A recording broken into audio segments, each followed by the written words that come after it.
The thoughts that you call your thoughts are not your thoughts. They are the mind, not your mind, the mind. I know this sounds simplistic, but if you can start to identify that thoughts don't hurt you, it's the thoughts that are stressful that you believe that hurt you. It's no surprise that so many people today have a great deal of uncertainty about where life, the world, the economy is going. We're going through massive changes, and some of them are unprecedented. We haven't seen for 40, 50, 60, 70, 80 years. And yet at the same time, we inherently know that with all this change, there's opportunity, that there's a chance for our lives to be better than they've ever been. The transformations that are happening in science and technology can truly change the quality of our lives, the length of our lives, the way we experience life. And yet, day to day, most people live, I think, with a great deal of foreboding, a great deal of uncertainty. And so I thought it might be nice to just drop in for a couple of minutes and give you a couple of triggers to remind you what I know you know in your heart. And that is, we are not made to survive, we're made to thrive. Human beings, our spirit, our capacity to adapt, our ability to grow, our ability to learn with lightning-like speed, our ability to find a way to serve others, that calling inside of us that we have as a parent or as a friend or someone who truly cares, when we put our fear aside because there's something we want to serve greater than ourselves, we all have that ability to find that passion in our life. Because we're always looking back, reliving the negative, we end up carrying around all this baggage that weighs us down. One of the best things we can learn to do is drop it, let it go. Whether it happened 20 years ago or 20 minutes ago, don't carry negative baggage from yesterday into today. You won't live a victorious life if you're always reliving what didn't work out, who hurt you, the mistakes you made. The reason it's called the past is because it's over. It's done, it's history. Now do your part and let it go. I'm going to talk to you about just the simple core of what you and I are made for. We are not made to survive. We're not made to manage our pain or get through it. We're made to be creators of our lives. We can create anything we can dream about, we can create. And I know that sounds like positive thinking, just BS. But in your soul, there have been times in your life, I know, when you've had something that you wanted so much. Maybe you wanted something for someone you care about. Maybe you wanted something for yourself. But you became so obsessed with something, achieving it, experiencing it, whether it was a transformation, in yourself, a change in your business, making a certain amount of money, getting a job, increase of some position increase. Maybe it was doing something for your mom or your dad or your kids. Somewhere in your life, you've gotten obsessed enough to really want to create something that you may not even know how you were going to do it, but you just wanted it, desired it, that you started all of a sudden taking action and you got insights. And before you knew it, what used to be just this impossible dream became a reality. Is it fair to say that at some stage in your life that there are some things today in your life that were once just a dream or a goal, that once seemed difficult or impossible, whether it be the job you have or the relationship you're in and might be taking for granted? Is there anything in your life today that was once like that? Well, then you and I are creators. And very often when we get overwhelmed by so many things we feel out of control by, we start getting into being managers of our life, managing our pain, managing through the situation. So every day you have to sell yourself and get out of your mind those old thoughts, that old belief system. Every day you've got to sell yourself on that it's possible. That you got to put a new mind in you. You got to get out of your mind. You got to begin to restructure your thinking. Every day, you've got to begin to recondition your mind. So my purpose here is to say, what does it take to thrive once again? The key to thriving is you've got to allow yourself to be able to take advantage of uncertainty.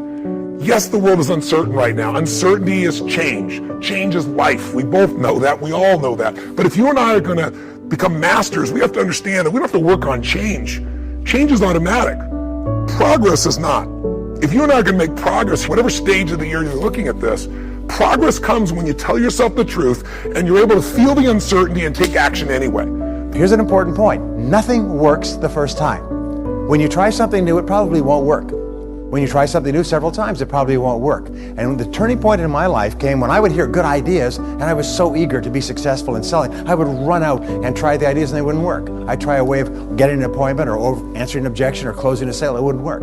And my natural response, and I think just to be disappointed. And then I realized nothing works at least the first few times. So I decided I would try a new idea 5 or 10 times before I passed judgment on it. I would not just try it once and quit like most people do, and that changed my whole life.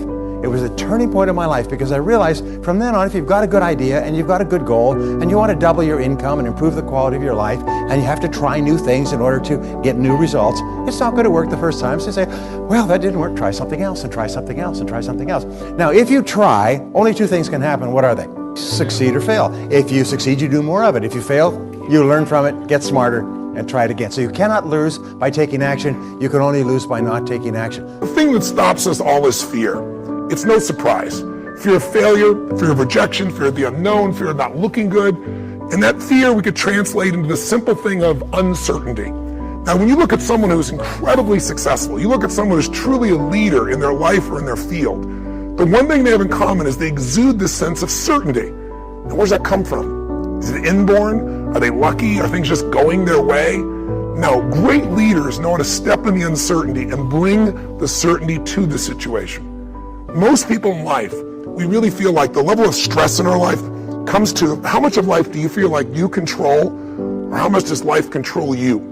Do you tend to control more of what's going on, or events controlling you? It's very easy to have those events start to take control unless we take control of what's between our ears, our own mind.